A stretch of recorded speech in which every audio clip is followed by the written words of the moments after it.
Bonjour Marie-Josée, donc bienvenue à Femmes et Entrepreneurs. Donc je vous ai invité à venir témoigner parce que je trouve votre parcours intéressant. Donc présentez-vous déjà qu'on fasse connaissance. D'abord, merci de m'avoir invitée, Maïté. Je suis, comme beaucoup de femmes, une femme entrepreneur. Je dirige une entreprise de conseil et de formation que j'ai créée en 1998. Et j'ai repris en juin dernier une entreprise familiale qui est dans une activité tout à fait autre, puisqu'il s'agit de commerce de détail, d'accessoires pour dames et pour messieurs.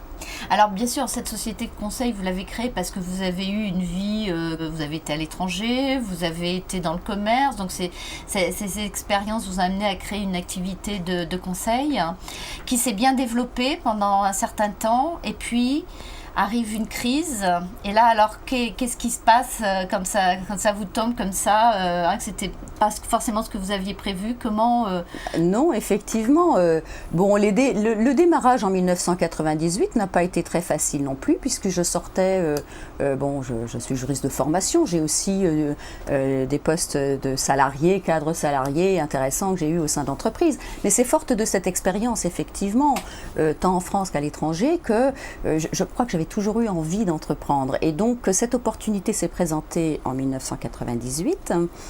Mais ça n'a pas été si facile que ça. Les premières années, je n'ai pas gagné beaucoup d'argent, hein. C'était très difficile. Mais en fait, c'est en s'accrochant, en persévérant qu'on y arrive. Donc j'ai pris mon bâton de pèlerin et je suis allée voir les clients. J'ai décroché les premiers clients. Je me souviens du premier client que j'ai décroché. En plus, je me suis mise à rêver. Je dirais, si j'ai envie de dire aux femmes qui entreprennent, il ne faut pas trop rêver non plus, mais de temps en temps, ça fait du bien. Ça fait du bien quand même d'avoir des rêves. Ça fait du bien, oui. Et puis, il se trouve que là, ça s'est réalisé. C'est-à-dire que je me suis dit, bon, formation, voyons, où est-ce que, comme j'aime le voyage, j'aime bouger, qu'est-ce que je peux faire? J'ai commencé, je suis allée à la chambre de commerce, j'ai pris les adresses d'un certain nombre d'entreprises, et j'ai dit, allons-y. Alors, Tahiti, vous voyez, La Réunion, la Guadeloupe, et j'ai décroché la Guadeloupe. Mais quand j'ai décroché la Guadeloupe et j'ai commencé à le dire tant à mon mari qu'à mon entourage, ils m'ont dit, mais tu es sûr que tu vas être payé, tu es sûr que tu ne fais pas une bêtise, c'est toi qui avances les frais. Je dis, attendez, c'est une institution publique, il n'y a pas de raison, je serai payée. Enfin, on a tout fait quand même pour me décourager. Oui, mais ça, c'est habituel. Donc après, il faut écouter et puis y aller. Et y aller quand même, si on voilà. ne faisait qu'écouter les gens qui vous disent faut attention à ci, attention à là, on ne ferait pas grand-chose dans la vie. Ou a-t-on vu qu'on était entrepreneur sans prendre de risques? Exactement, voilà. Alors, ceci étant, bon, vous avez eu un développement avec un certain nombre de clients entreprises. Un beau jour, une opportunité se présente d'avoir un gros marché, mais avec un client très gros. Oui. Mais bon, finalement, ça ne s'est pas passé comme vous le vouliez. Problème. Donc, alors, comment on peut se sortir d'une impasse difficile? Qu'est-ce qui vous a permis justement de passer cette étape difficile et de rebondir derrière? Vous aviez pris des précautions? J'aime le risque, mais le risque calculé. Et là aussi, je souhaiterais dire à toutes celles qui veulent entreprendre de rester toujours très vigilantes. Et je crois que je m'en suis sortie parce que j'ai su anticiper. Déjà, je me tiens parfaitement, je pense, informée par rapport à la conjoncture économique, qui d'ailleurs, le domaine économique me passionne aussi, donc c'est pas difficile. Mais je suis très à l'écoute. Je sais qu'il faut savoir que les marchés aujourd'hui, enfin rien n'est certain. Donc même si on a fait un bon business plan, même si on décroche une belle affaire à un moment donné qui m'a fait bien travailler pendant 3 ans et gagner pas mal d'argent aussi, et créer de l'emploi, etc., rien n'est jamais acquis. Il peut se produire, ce qui s'est produit, c'est de dire une double crise, en fait, la crise financière et économique.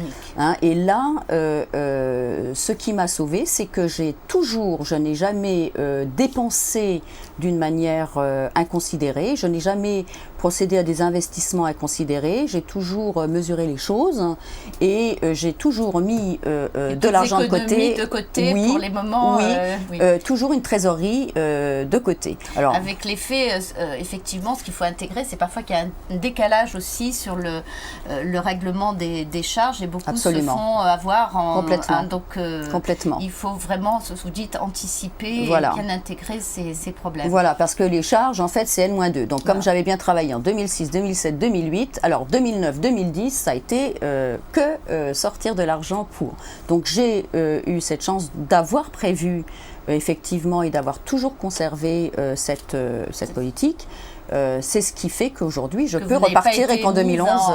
En dépôt de bilan. Non. Voilà, donc je crois que c'est un message important parce que la trésorerie, c'est pas qu'au jour le jour et ça doit se prévoir aussi et c'est vraiment... Parfois, c'est par là qu'on se fait, que les entreprises sont défaillantes. Alors, aujourd'hui, donc, vous prenez de nouvelles entreprises, des commerces, mais bon, en plus de votre activité, de votre entreprise de conseil. Donc, comment vous arrivez à gérer? Donc, vous déléguez, Oui, bien sûr, il faut apprendre à déléguer. C'est pas toujours facile non plus. Apprendre à déléguer, c'est pas facile.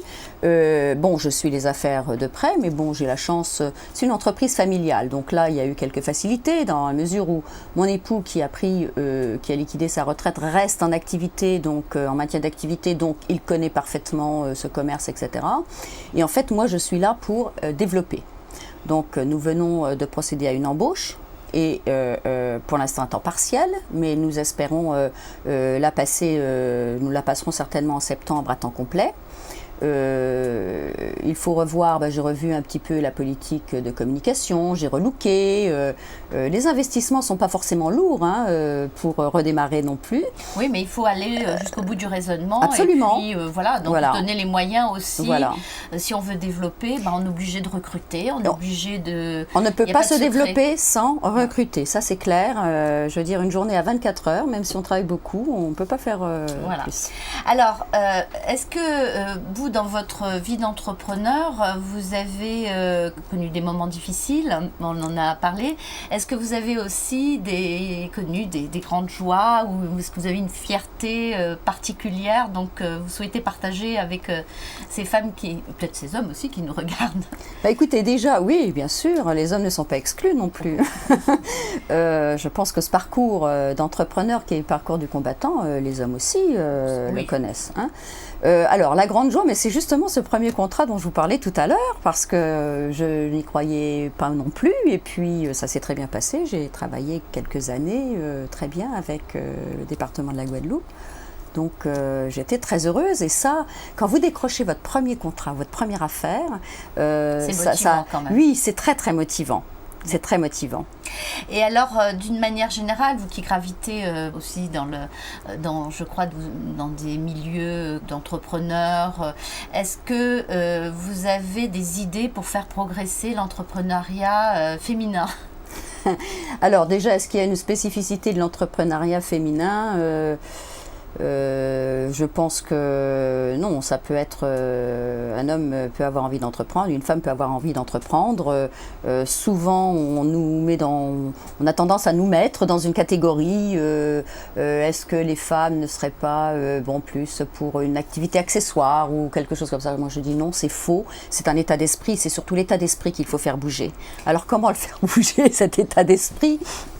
En montrant justement celles qui font, mais c'est clair, vous-même vous disiez tout à l'heure que ce premier client vous n'y croyez pas, donc quelque part vous aviez peut-être un peu ce manque de confiance qui est quand même chez les femmes assez permanent. Quand je vois, j'écoute toutes celles que je rencontre et que j'interviewe, parfois il y a quand même un manque de confiance et on n'imagine pas qu'on peut réussir aussi bien. Voilà. Non, mais vous avez tout dit, hein. Je crois qu'il y a un travail sur soi à faire aussi, de confiance en soi, à développer énormément, puisqu'on n'est pas dans une culture qui le favorise. Bon, ça bouge, hein, ça évolue, mais on est encore très loin de l'égalité parfaite, même en termes éducatifs, hein, dans la petite enfance. Et donc, il y a ça à faire bouger, soi, déjà, travailler sur soi, et puis constituer des réseaux, faire jouer ces réseaux. Alors, tout le monde parle du réseau, parle des réseaux, etc., mais c'est en fait quelque chose de très simple. Il y a des structures aujourd'hui qui n'existaient pas il y a quelques années. Je pense à Créo Féminin, par exemple, de la Chambre de commerce de Reims, dont je fais partie, où des choses sont en train de bouger, qui réunissent des femmes qui sont porteuses de projets, avec des femmes qui sont déjà entrepreneurs, et avec les échanges, les informations que l'on se repasse, les conseils, les orientations qu'on se fait, ont déjà, ça casse l'isolement dans lequel peut s'inscrire un entrepreneur. Et là, je dépasse même le cadre féminin, si vous voulez bien, hein, mais l'entrepreneur est dans isolé, seul. Et il y a des décisions à prendre qui sont lourdes de conséquences. Tout le monde n'a pas la chance. Moi, j'ai quand même une bonne formation initiale, le droit, fiscalité, tout ça, ce qui m'a aidé. Mais imaginez celui qui n'a pas ces bases-là, il est obligé alors à chaque fois d'aller chez un expert, etc. C'est un petit peu infernal, quoi. Or, il y a des personnes d'expérience qui sont là, dans ces réseaux, et qui sont là pour aussi s'entraider. Voilà. Et ça, je trouve ça formidable, parce que ça, il faut dire ça crée du lien. Oui, ça crée du lien, ça motive, ça enrichit, ça dynamise, et ça peut donner des idées. Aussi. Voilà. Mais écoutez, ce sera le mot de la fin. Merci. Merci à vous.